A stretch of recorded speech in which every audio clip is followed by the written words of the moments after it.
Hi అండి. మా ఇంట్లో ఈరోజు కూరాకు పప్పు అనమాట. నిన్న కోసుకొచ్చిన అట్లా పొలాలంటి పోయినాము, ఆడ అట్లా కూరాకు దొరికింది. ఇంకా అది ఆర్గానిక్ కూరాకు అనమాట. ఇది ఎలాంటి మందులు లాంటివి ఏది యూజ్ చేయరు. ఈరోజు పప్పు పెడదాం అనుకుంటా అన్నాను నేను. పప్పుకైతే ఫస్ట్ నేను ఒక టూ అండ్ హాఫ్ కప్పు పప్పు తీసుకున్నా. దాంట్లో వచ్చి పెసరపప్పు ప్లస్ కందిపప్పు రెండు మిక్స్ చేసి వేస్తాను. ఎందుకంటే పప్పు కొంచెం చిక్కగా వస్తుంది, టేస్ట్ కూడా చాలా బాగుంటుంది. అందుకని నేను ఒక 7 మందికి అట్లా వంట చేస్తాను. దానికోసం నేను ఒక 2.5 కప్పు అట్లా పప్పు తీసుకున్నాను. దాన్ని కడిగేసి నీట్గా ఒక 2 నిమిషాలు పక్కన పెట్టేస్తా. ఎందుకంటే ఇంకా దానికి ఎర్రగడ్డలు, తెల్లగడ్డలు, టమాటా అవన్నీ క్లీన్ చేసుకోవాలి కాబట్టి ఇంకా కడిగి కొంచెం పక్కన పెట్టేస్తాను.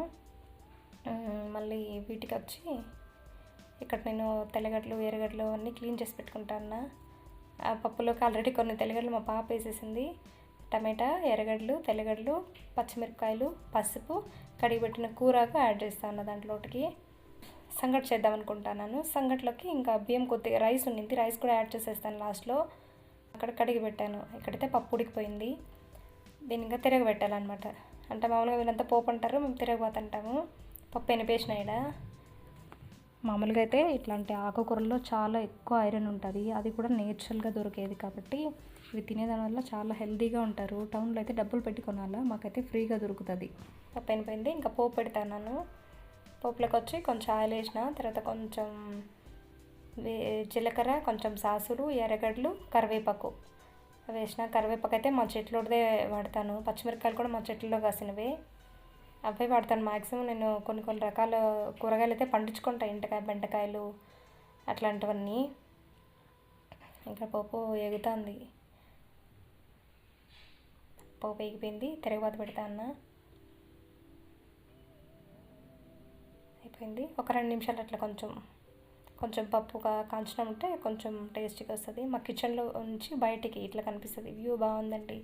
జామ చెట్టు ఉంది పక్కన మళ్ళీ చెట్లు, పూలు అన్నీ ఉన్నాయి. సంగటికి రైస్ ఉడికిపోయింది. పిండి వేస్తాను.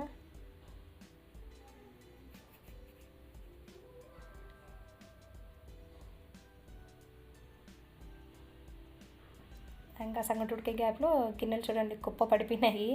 ఇంకా గిన్నెలని తోమబెట్టేద్దామని ఇంకా తోముతా ఉన్నా. ఎన్ని గిన్నెలు పడిపోతాయండి ఒక పూటకే మా ఇంట్లో, గొప్ప గిన్నెలు పడిపోతాయి. సంగటి ఉడిపోయింది. ఇక్కడ కలుపుతా అన్న. సంగటి కలిగేసి ఇంకా షాప్లో వాళ్ళకి పంపించాలి. అన్న అక్కడ షాప్లో ఉన్నారు, వాళ్ళకి సంగటి పంపించాలా.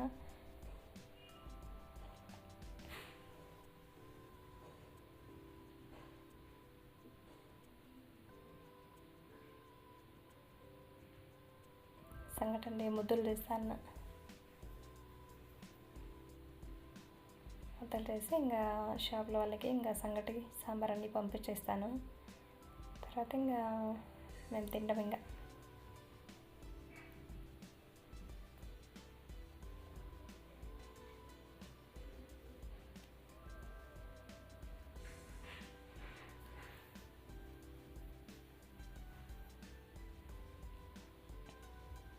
పొద్దున్న నిద్రలేసి పిల్లిని చూడకూడదని మా ఆయన చూపిస్తా అన్నారు.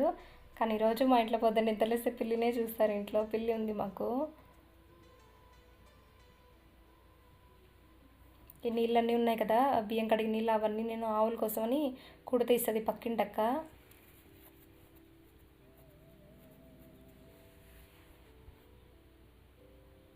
సంగటి పెడతాను. ఇంకా మా ఆయన పిల్లలు తింటారంటే ఇంకా పట్టిస్తాను వాళ్ళకి.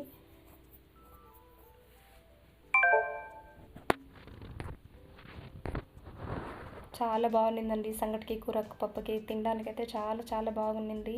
పిల్లల్ని సంగటి తినంటే అమ్మ రైస్ పెట్టుకుంటామన్నారు. ఇంకా వాళ్ళు రైస్ తినేసిన తర్వాత సంగటి పెట్టుకున్నారు.